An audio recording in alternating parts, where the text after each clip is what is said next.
Hi everyone, this is Brian Holiday, and this is the first Not a Journalist of 2021. I do apologize for those of you who are wondering where I've been for the last little while. I took some time off. As you can imagine, there was so much going on in the world that it kind of felt overwhelming at times to try and focus on the multitude of different shows that I was hosting. But more importantly, as you can see, I have a guest with me today. We have Dr. Han Ren. Dr. Ren, thank you so much for joining me. Pleasure to be here. Thank you for having me. Dr. Ren studied psychology and has a PhD in psychology from the University of Texas, has been in practice since 2017, focuses on anti-oppressive, justice-oriented therapy, stress and anxiety, perfectionism, high achievers, Asian American, and children of immigrants. That's quite a bit. That's awesome. I think the first thing I want to ask is what exactly is anti-oppressive justice-oriented therapy? Yeah, so it's taking into account the systems that we live in and the interactive effects of oppression within those systems on an individual's mental health.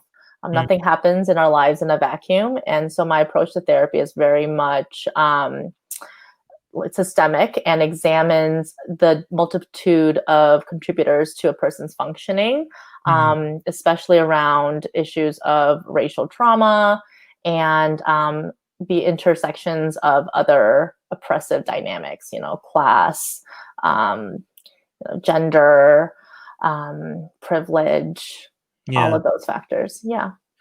I feel like one of the things that we discussed in the pre-interview last time was the fact that 2020 was the first time that a lot of people started to take the time to reflect. And it was one of the first times that I feel that I took the time to reflect more so than anything. And in doing so, it coincided with a lot of things that were happening in and around the world, and specifically in North America. And I think that the being at home combined with everything that was happening, it started having me. It's the first time that I've ever thought to myself, I may need to address my mental health. I've never, Absolutely. I've never thought to do it. I've never, the stigmas and ideas around mental health, especially in communities of color, have always been that we are, don't necessarily trust the system, which I, looking at it historically, I could see why there may have been those feelings. And I think that in my life, I was just under the thought that, I myself don't identify with what is depicted as someone who needs help with their mental health. And I feel like that idea has started to shift, especially with 2020. So I, one of the things that I wanted to talk to you about was, what are, when we say dismantling our ideas on mental health, what are some of the things that we can do when trying to address that? And also, what are some of the ideas surrounding the practice of mental health and me as a person of color? Yeah. And how I move in, how I navigate that world. Sure. Yeah. I mean, just starting with 2020 and the mirror that it's caused a lot of us to hold up to our experiences. We have had a lot of time to sit in our homes and reflect. And for a lot of people who are jam-packing their schedules and going from one thing to the next, I mean, that's kind of a way to cope. It's a way to numb, because if you're constantly doing that, you don't have to be with yourself. Yeah. And so 2020 kind of forced us to do that. And then that combined with, this big racial justice movement in North America and the United States in particular has made it, that much more salient and imperative for people of color to seek the support that they deserve. And from a perspective that is not this like hierarchical, aloof, blank slate, elitist, psychoanalyst that we kind of, think of as a media trope of what therapy, can look like, or the roots of Western therapy. Yeah. I grew up in a world where I know, and I know it's a joke, but I think of Fraser Crane when I Yeah, think, exactly. yeah, I think of high society Seattle, and Yep. your own father who raised you. You stick your nose up to your father, and Yeah. that to me, I definitely don't identify with that, because especially as a person of color, you don't even treat your own family like that. Like we would Mhm. never. I speak for myself, but I imagine similarly for you. When it comes to our parents, you respect and honor. And Yeah. an entire show about a psychologist who treats his dad like an extra piece in the room that annoys him Yeah. Yeah. really creates an idea of what the practice was. Yeah, and I mean, historically, psychology and psychiatry in particular is very individualistic. Like you have a problem, okay, how do you solve it? How do you buck up? What does your resiliency look like? What kind of Mhm. coping skills can you use to address this? And so when I think about therapy from an anti-oppressive lens, it's really like how do you mobilize the elements in your environment, the systems that you are embedded in to Mhm. better support and improve your mental health? Because we Yep. can, do all the coping skills we can think of. If we're not making a living wage, you're Yeah. probably not going to be very happy. And certainly that's, not really in the realm of my therapy or, anyone's therapy to be Mhm. able to like influence such systemic issues.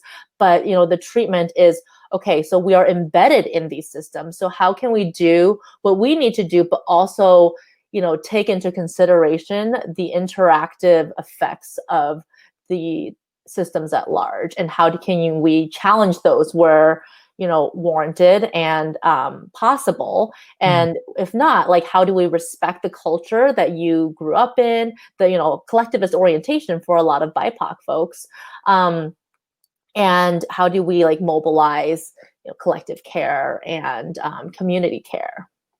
And I think one of the things that's great is also identifying that the balance, Mhm. recognizing that the individualistic idea of like you need to buck up, but also making sure you don't just completely shift it to the system is broken, so I can never be better mentally.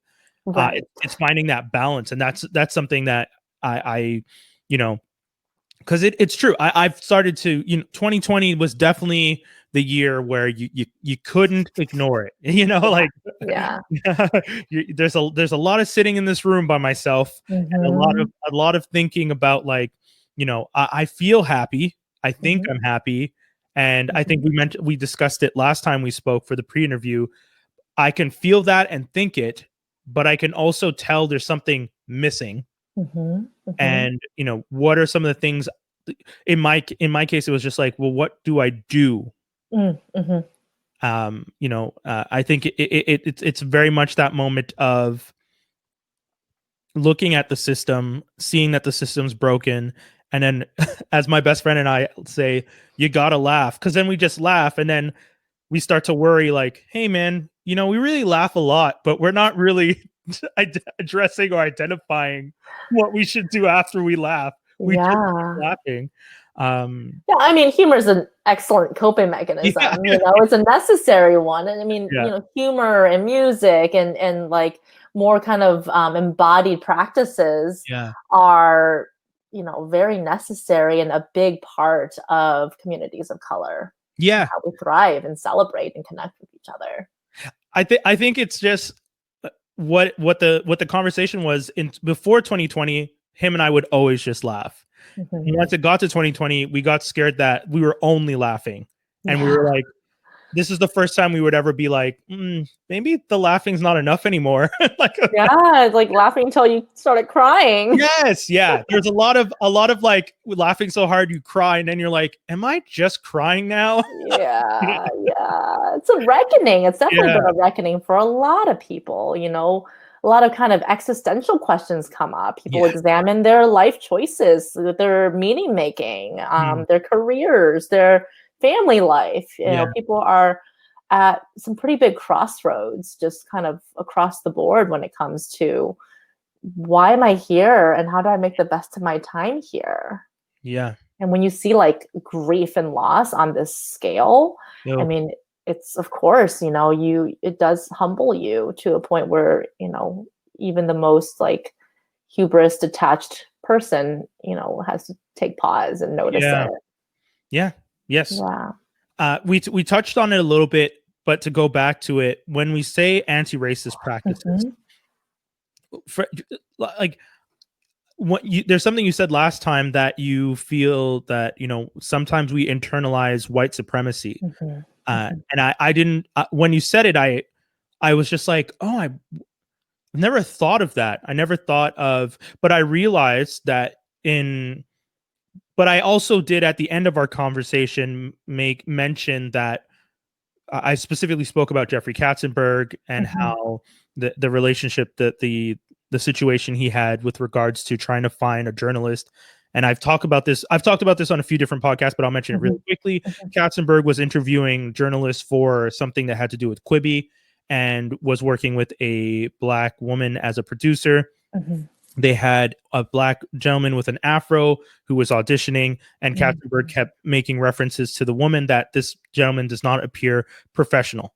And I had mentioned to you at the time, I partially blame him and I partially blame the system, because Jeffrey Katzenberg grew up in an era where the only ideas he had for professionalism were Walter Cronkite and Dan Rathers.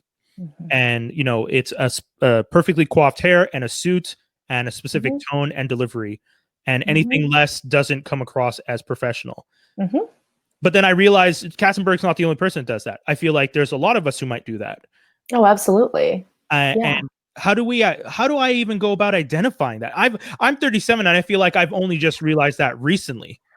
Yeah, I mean, and I think a lot of it's, come to the forefront more in terms of just like permission to talk about this, permission to identify like, well, what is racial gaslighting? And how do I notice that? Like these ideas of like what like success and achievement and professionalism is, like a lot of it is rooted in white supremacy cultural values.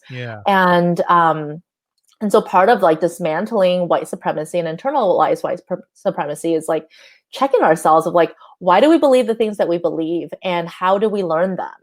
And the thing about like, white supremacy cultural values is like, it's like water. It's, it's everywhere. And it's just sort of the default. When I say white supremacy, I'm not talking about neo-Nazis and the KKK.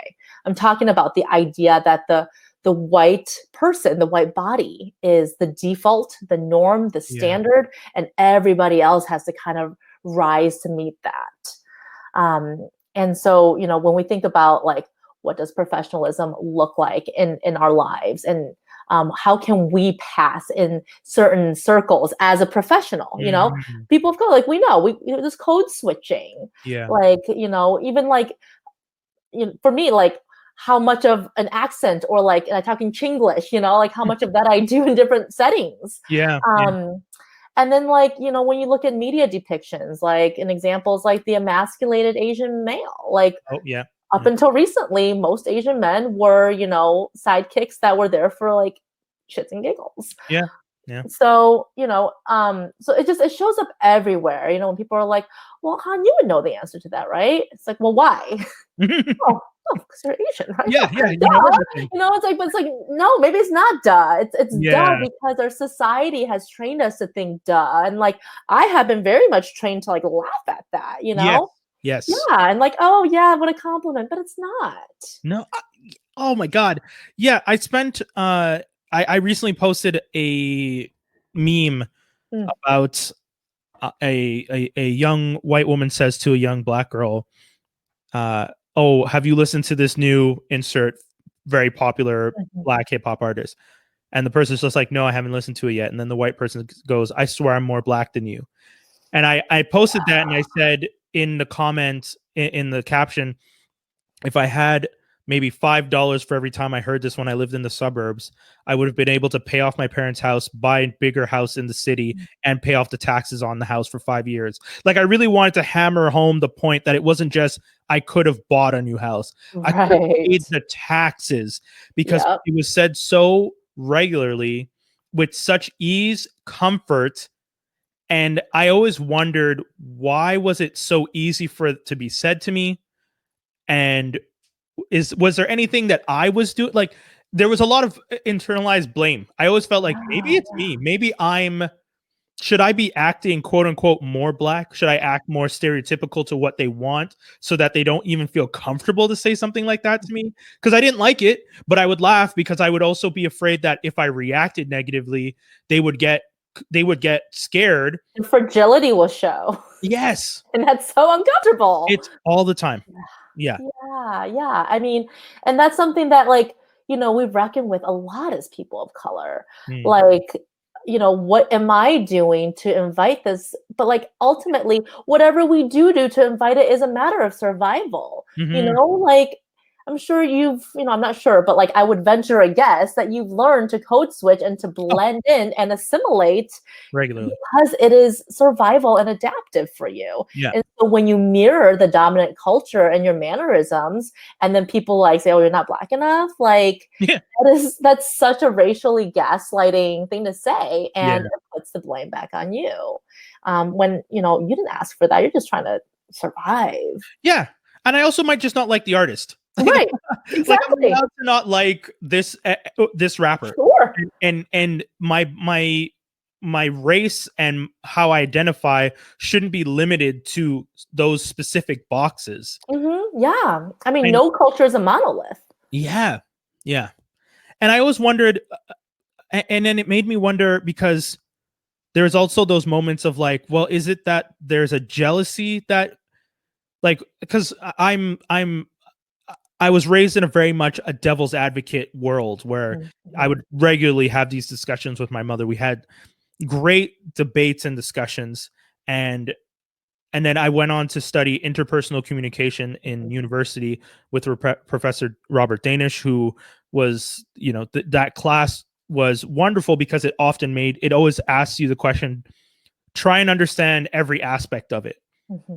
So I would see it from my side, of course, where I would feel uncomfortable. And then I would wonder, and this is a weird thing to wonder, but were my white friends saying that because they might feel like they don't have a culture?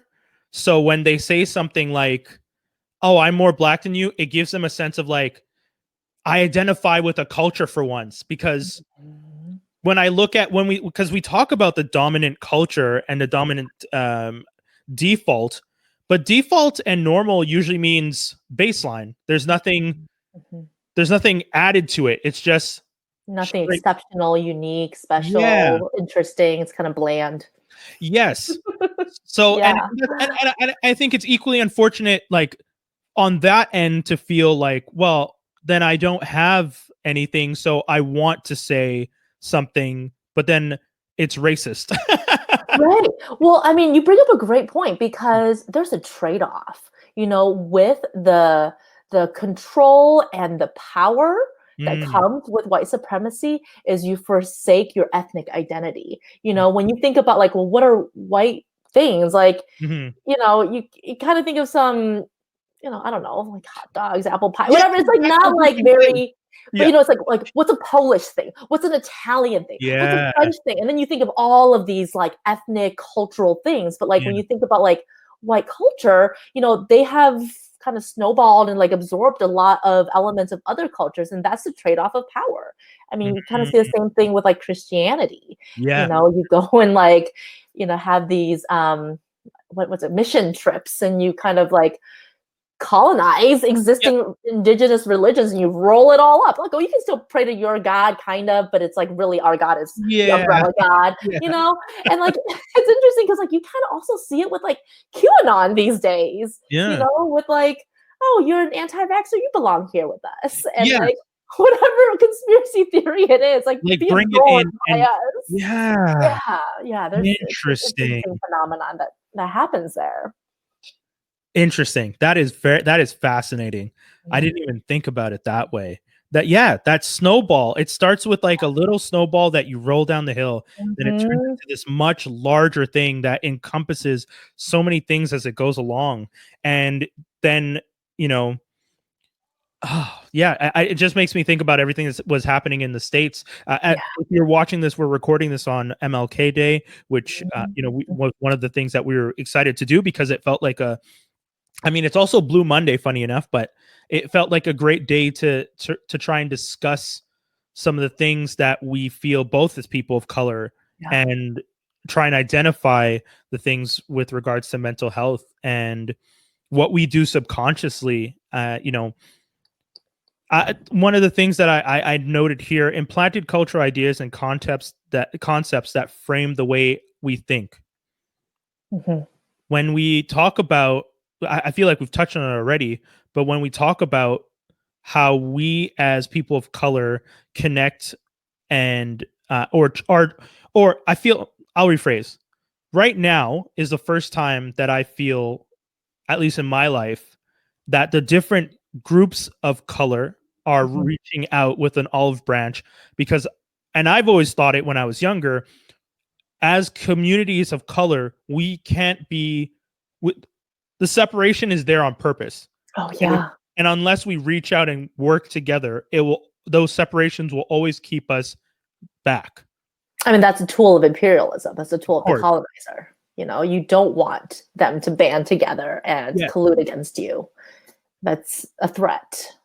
And so, for example, I think when we had the Black Lives Matters marches Mhm. here in Mhm. Montreal, one of my friends who's Korean reached out to me and was so proud that there was like a large group of the people in her community Yes.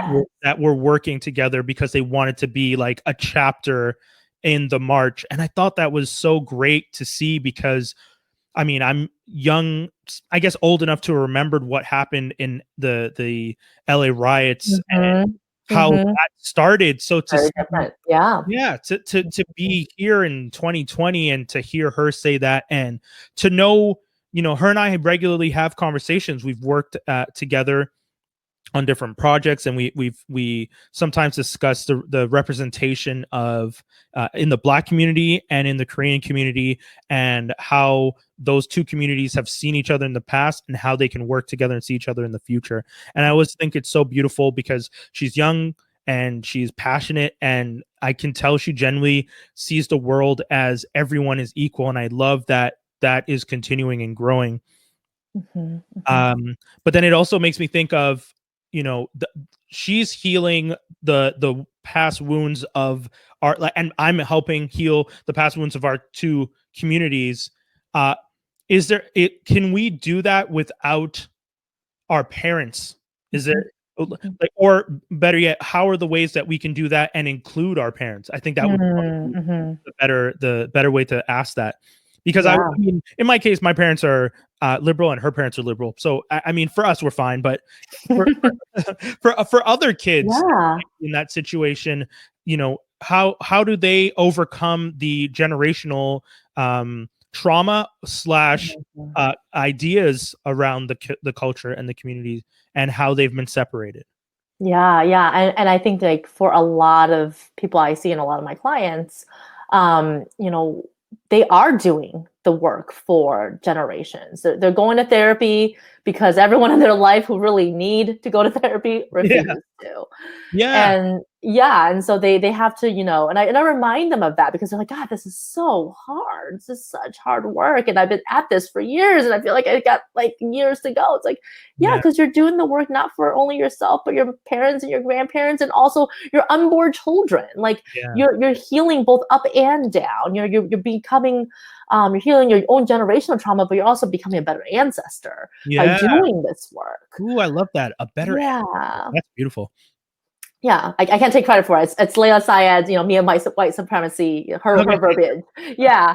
Um, but I think about like including your parents is a really kind of a hot topic because it really depends on the type of relationship you have with them Mhm, and where they are and what their willingness is to do. mhm.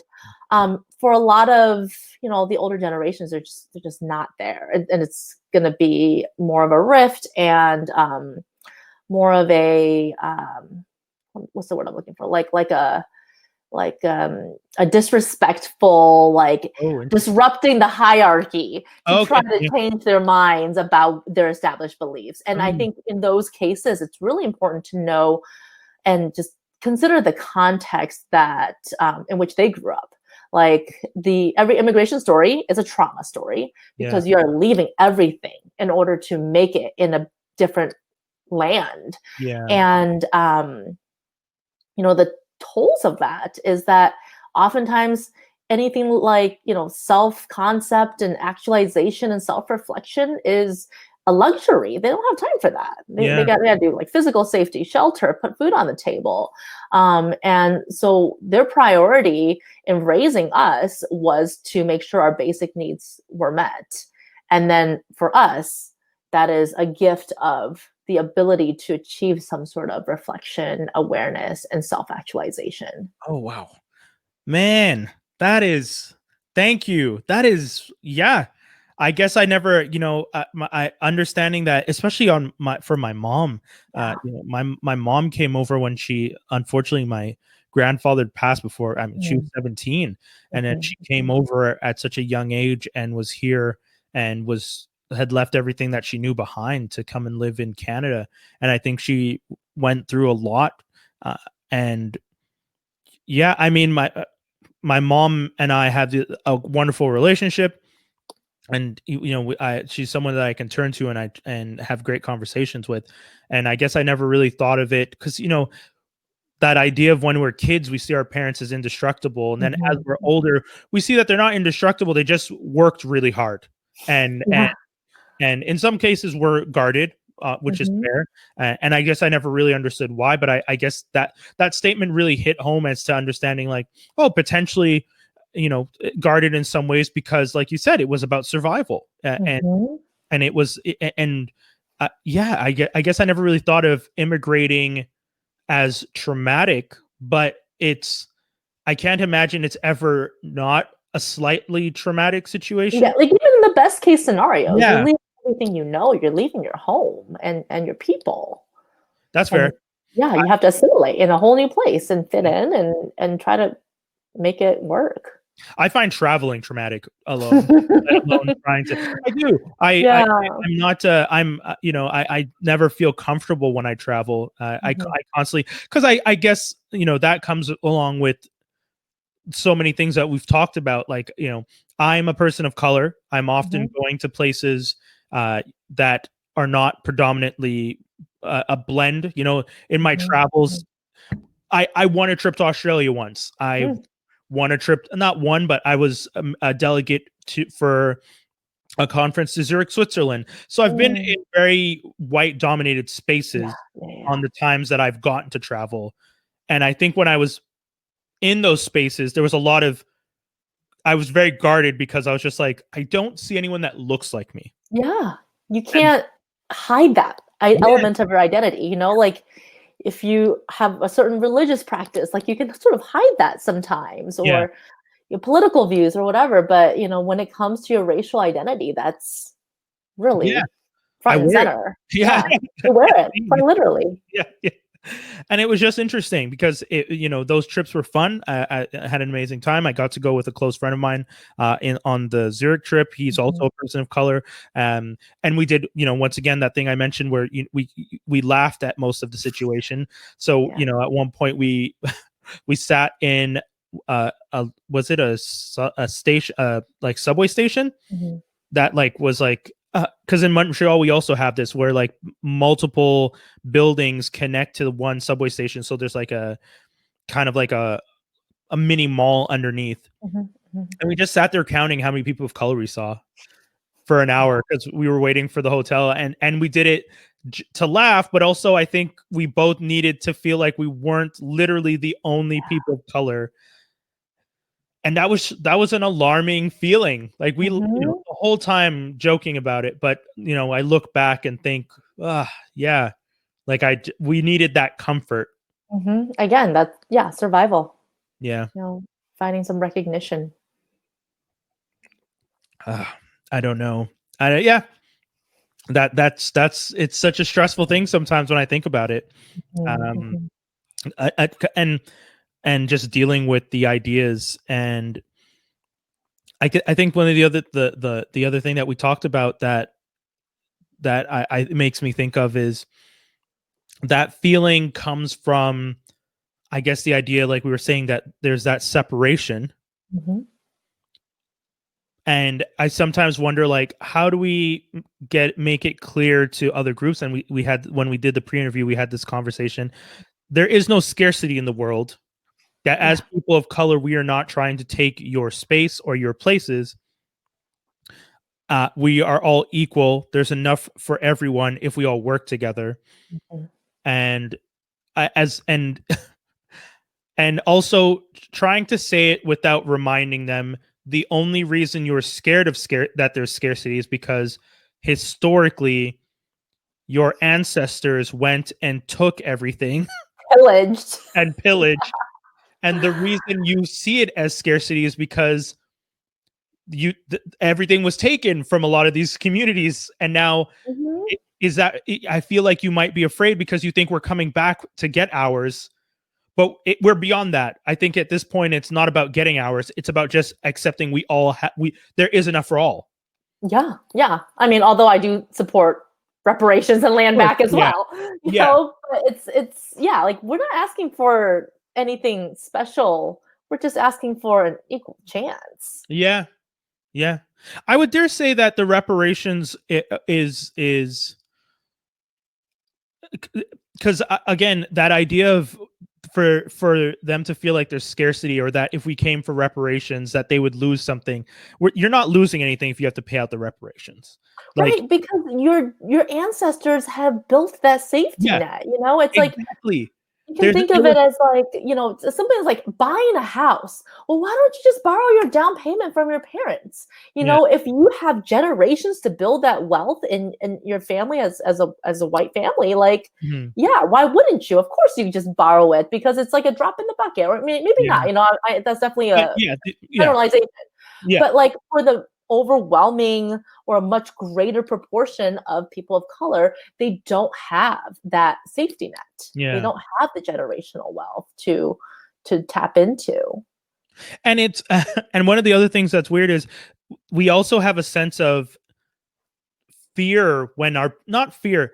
I don't know how to describe it, but for example, when my parents want to offer to pay for things or offer to help me with things, I feel guilt in accepting it, and I always wonder why.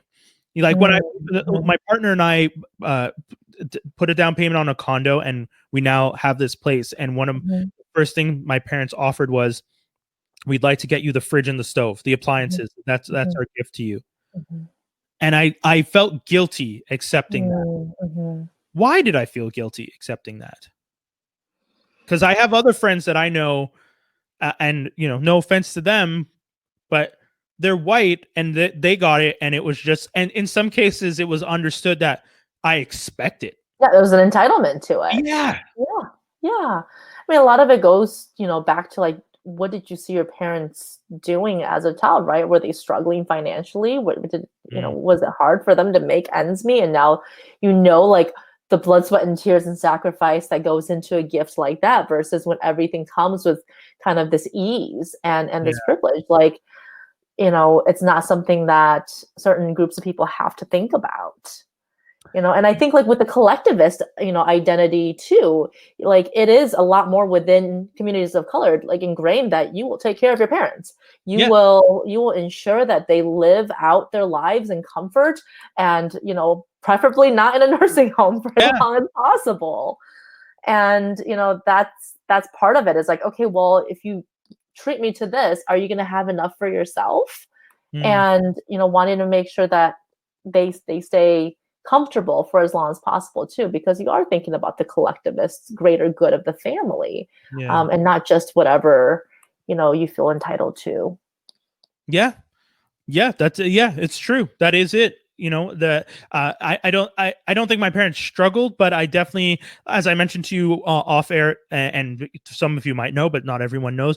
My sister has special needs, and I did watch Mhm. my parents work very hard at providing Yeah. for my sister and myself, and there was a lot of focus.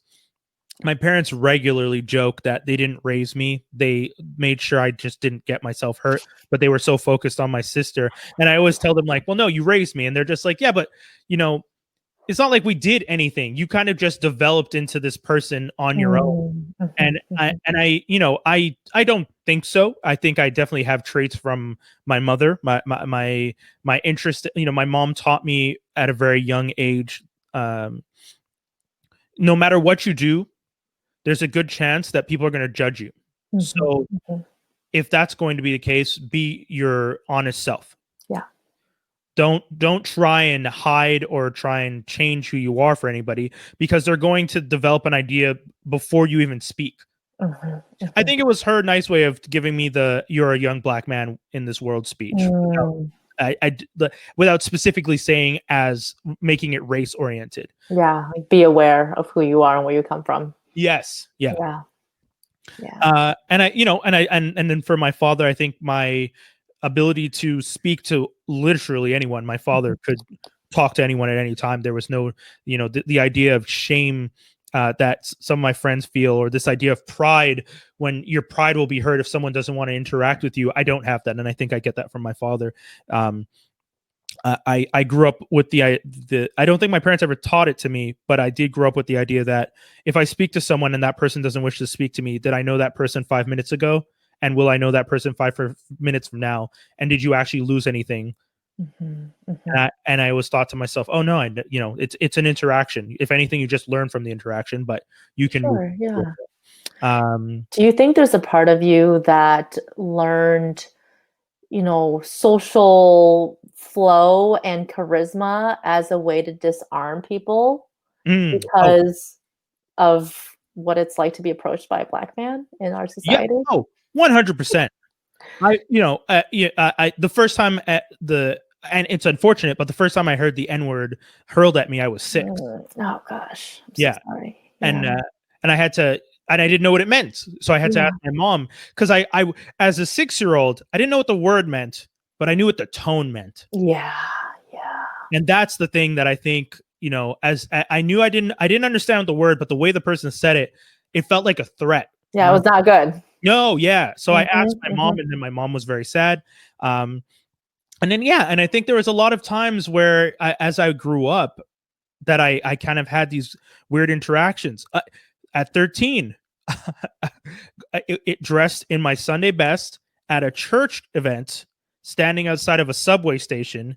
I mhm. got approached for drugs, Oh gosh. and the idea, and kind of trying to understand, one, why. Well, I Yeah. mean, what about me in that moment said to that person he might have drugs for sale? I was in a suit. I Yeah. was 13. Granted, I know I looked much older at 13. I was Mhm, regularly told I looked almost 16 to 18. mhm, mhm. But it's just the idea that, one, that's also another thing. Young black men are often seen as more adult or more Yep, mature. yep. Uh, so the fact that the person felt comfortable. Two, I mean, at a church event, like I sometimes look back at it and I think, what Sunday best on a Sunday afternoon in a suit?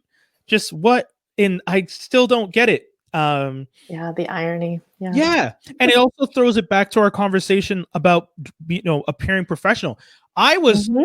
dressed to the nines, and Yeah. still approached with the idea Still that wasn't enough. yeah. So Yeah. that also gives me the idea of, like, well, what can I do to make it clear? Oh man, I just had a weird breakthrough Mm. in discussing this, because I've never done drugs. I've never smoked Mhm, weed or anything. mhm, mhm. And I'm wondering now, like, did I just never want to because I felt that it was just at 13 when I got approached, did that just put me off of being like, even when I don't look like someone who does drugs, Mhm, I'm still being approached as someone who might have access to drugs? mhm. Yeah, like something you just don't ever wanna be affiliated with. Yeah. I mean, Yeah. not that there's anything wrong with weed, but it's just at 13, standing outside of Sure. a subway station, there's no reason for me to appear like a drug dealer, or what Yep. the idea of a drug dealer is, or the fact that, again, just being black made me a possible drug dealer. Right. Right. Um, Interesting. Yeah. I mean, and you see that in, like, so many different versions, like, I've definitely had to play up my, like, innocent, helpless little Asian woman, Mm, thing because sometimes I'm like, "Oh, I need access to something or I yeah, need someone's support or help," and, like, in what way will I be best received, like, yeah, my personality and, like, the way I typically am in the world is not very subservient or mhm, docile. But there's definitely been times when I'm like, this is what's going to serve me in this situation. yeah, And then like having to be a chameleon again, for survival's sake. Yeah. Yeah, it's it's definitely uneasy at times. I had a conversation with a gentleman on my show a while ago, Seek Knowledge. He's a Sikh music producer. And him and I both talked about the fact that we regularly, code switch. We probably have certain mannerisms. We probably act a certain way. I don't think. I mean, I think the whole idea of like I being told at a young age that I articulate too much was always a very weird one, because that was just code for you sound white. Yeah. And I knew that. And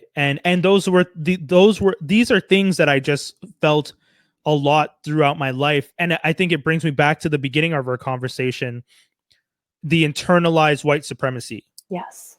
Because I don't think I was doing it on purpose. I don't think there's anything about the way I speak. I speak the way I speak because I'll be honest, as a kid, I loved mimicking accents, and there was a point in my life where I truly did not know what my accent was. It wasn't like I was at a point where I was just like, do I actually sound like this? Or is this the way I speak because of all the different accents I've been doing for 10 to 15 years as a kid? So it just kind of snowballed from that. Yeah, I mean, internalized white supremacy shows up in such subconscious ways. And I mean, and it shows up, for white people as internalized racial superiority, and for people of color as internalized racial inferiority. And so for people of color, it is a code switching survival mechanism. Like, you have this like automatic thought of like, my culture, my heritage, and the mannerisms and traditions associated with that is not going to be valued as much by the dominant society. So that racial inferiority. So how do I elevate myself? How do I assimilate, and how do I fit in? But then there's a big difference between fitting in and belonging, because you can fit in, but is this really where you actually feel like you belong? Oh yeah. Yeah.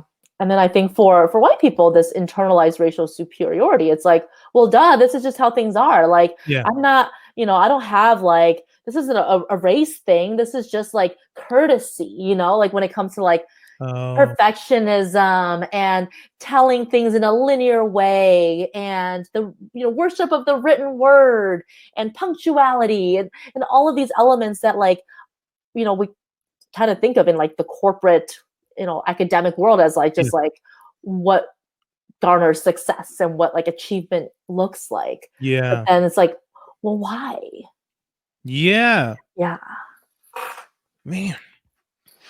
Yeah, it's a fascinating thing to think about. And then I had mentioned to you last time, because I live in Quebec, there's also the added layer of language. And like the code switching. Like, I went to a French school as a kid. I'm fluently bilingual. And I spent so much of my time making sure, when I was younger, I didn't like the idea that I had an accent. And then once upon a time, someone said to me, having an accent's a good thing. It means you speak more than one language. You should never be ashamed of an accent. And that moment revolutionized the way I thought about how I spoke when I spoke French, because I was just like, oh, having an accent is a nod to the fact that this is not my first language, and that I should not feel shame for having an accent. But it was also the added thing of, until that moment, feeling like I needed to fit in, not only as in a dominantly white society, but in the case of Quebec, a French one as well. So I often felt at a disadvantage. Is disadvantage the right word? I guess it's a word that applies, but I didn't think of it at the time as a disadvantage. But as like you stood out. Yeah, I'm an Anglophone and I'm Black. The language thing I could hide, because until I spoke, you didn't know. And then in a lot of cases when I was younger, because the accent, a lot of the professors or teachers I had when I was younger would try and teach us European French as opposed to Quebec French, which is a whole other conversation about the French language, and much like the British and the English and Americanization and so on. But the idea of like the way you speak French when I was speaking French was European French. So then I wasn't being accepted because I'm, one, black, two, when I speak French, I don't sound like the French you want me to sound like. And then when you realize, oh, I'm not actually French, he's an Anglophone. So there was that kind of literally some of the reaction was just like, oh, you're passing. There was that reaction of just like, oh, you're trying to be one of us. It's like, no, I'm speaking the language. It's French. Yeah. And like passing as an insult. Yeah. As if I was trying to trick them. Right. So just like trying to like be yourself and like find your place. It's like they are trying to do too, just like each and every one of us are trying to do. Yeah. Yeah. I always thought it was very interesting to deal with that and to think about that. Well, one of the last things I wanted to talk to you about is something that we mentioned last time, and it's something, the and you also mentioned it, trying to be a good ancestor. So last time you discussed it. Oh, what did you call it? Psychological eugenics. When I told you that, I regularly have the thought of I might want to have kids. But sometimes I definitely have the thought of maybe I don't want to bring kids into this world because I've dealt with so many things that I'm scared that what I'd have to bring a child into. And then I said to you, but is it possible that that's the ploy and that the dominant society is playing the game of, well, good, because we don't want you to think about bringing another person of color into the world. And that was a scary thought. And then when you named it, I was just like, oh my God, I never even put a name to it. It was just this kind of joke that I made, but it's a thought that I actually have. And it makes me wonder, like, what are some of the things I should do to identify and address that for myself? Or if I was ever to try and talk to someone about it, how do I even explain that to them in a way that they might understand so that they get why I feel that way? Just sort of like the generations of trauma that you hold and like the fear of passing that on to your future generations. Or yeah. I do enjoy that when you ask the question, you word it better than I'm thinking. Try to understand. But yeah, that's it. Yeah. I mean, like you said, there was the trauma of my mom having to leave where she was and my father having to leave where he was to come here, for quote unquote better opportunity. Then there's the trauma of me growing up here as an Anglophone Black man in Quebec when Quebec is a predominantly white and French space. And then the thought of bringing a child into that world, my partner is, for example, Irish Italian. So the child would be mixed race. The child would be mixed race, would be predominantly Anglophone, and would have generations of the past trauma on my side, potential trauma on the Irish Italian side, depending on the immigration story on that side of the family, and then here's this child now who was brought into this world dealing with those things and all the scary future things I can only imagine that I constantly think about in my head. Sure.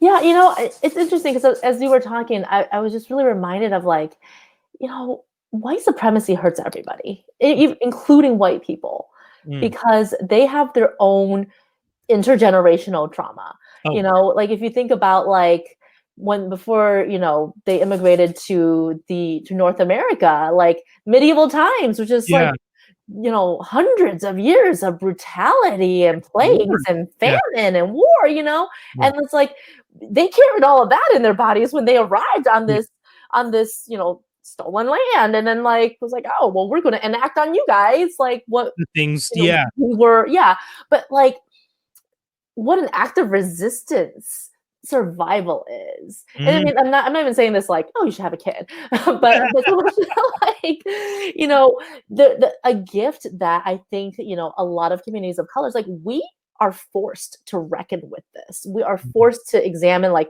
what are the ways that we fit in, what are the ways that we don't, and how does this impact our quality of life and the way that we are valued by our peers, the way that we value ourselves, in ways that a lot of white people don't, or they don't have to.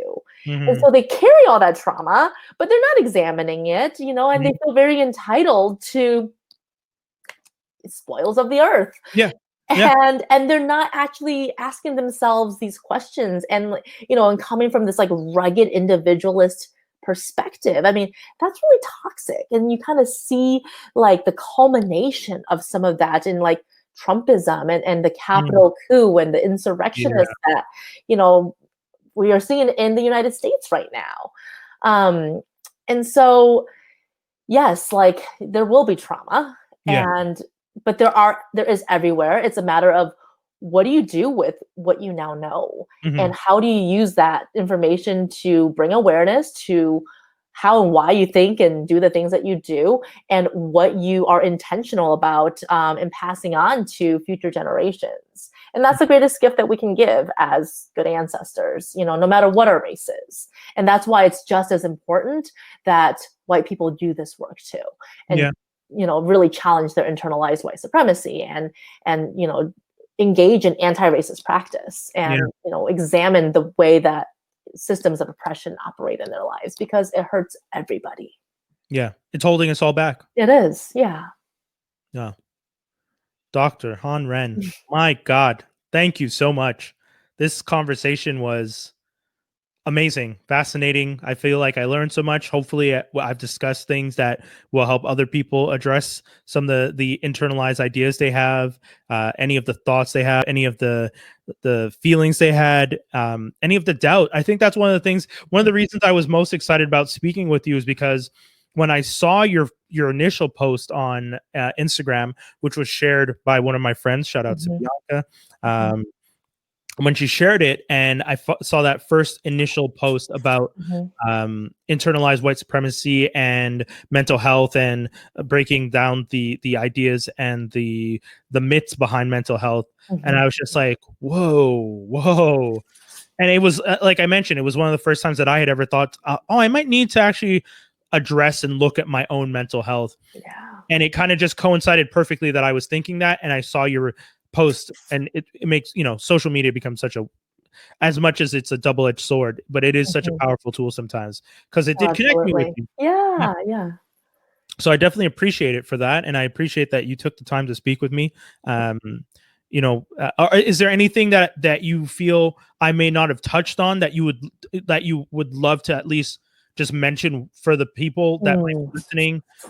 You know, I think, I mean, there's so much, right? Because this is like, true, of course, books and worth of knowledge, and there's just like, I am such a beginner in this journey, and you know, there's a lot of times where I'm like, I get like imposter syndrome, and I'm like, I can't speak on this. I'm just beginning to learn about this, and so, you know, I personally tried to approach this with humility and like acknowledging there's a ton that I don't know.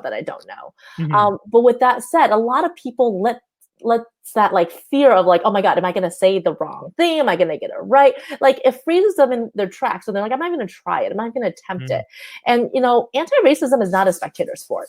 You can't just like read about it and be like, okay, I'm doing it. You know, you have to like actually start to put some of these values into practice, whether it's, you know, internally and just sort of examining your own identity and engaging in your own dismantling work, or like with, you know, accountability groups with your peers, or just in like, where do you put your money? You know, what types of businesses are you supporting? And so I kind of want to just touch on like, don't let the fear of not getting it right hold you back, because none of us are ever going to like get it right. Certainly not all the time. And this is messy. It is so messy. And like, a lot of people begin this work, and then when they get embroiled in that messiness and they feel like lightheaded, they're like, I need to sit down. I can't do this. I'm opting out. Like, what a privilege that is, that you can opt out, you know? Because so many of us can't. We can't change our skin. We can't No. change, our physical features. We still have to live in this body. Yeah. And so do the work, even when it's messy, especially when it's messy. Yeah. Especially double down when it's messy.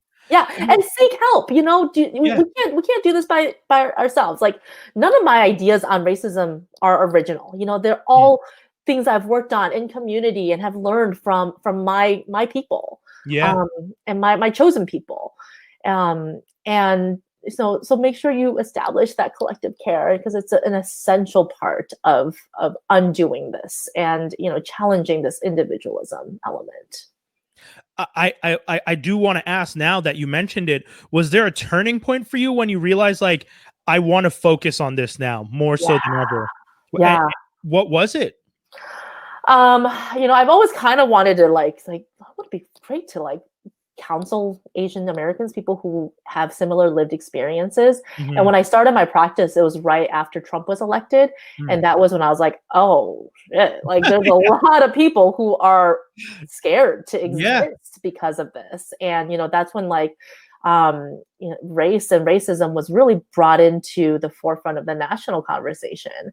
Yeah. And so that was one turning point. I started really doing this in my clinical work and just like kind of learning as I went and like, learning just from the experience of counseling people with these lived experiences. Mhm. And then 2 years ago, there was this big rift in a local mental health professionals Facebook group. Okay. Where there was a racist thing that was said, and then there was a lot of white fragility and doubling down on it. Anyways, long story, I ended up inheriting the admin duties of this group.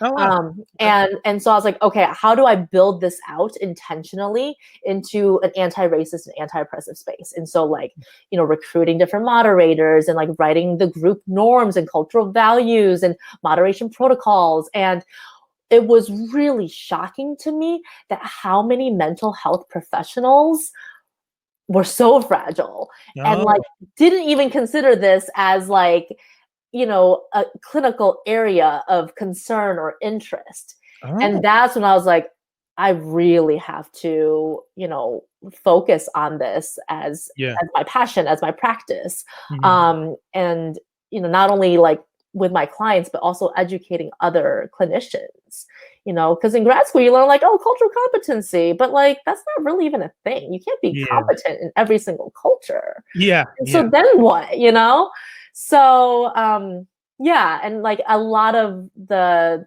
things that have gone down in that group has been great, like on the ground learning experiences for me for how to have these conversations in Yeah.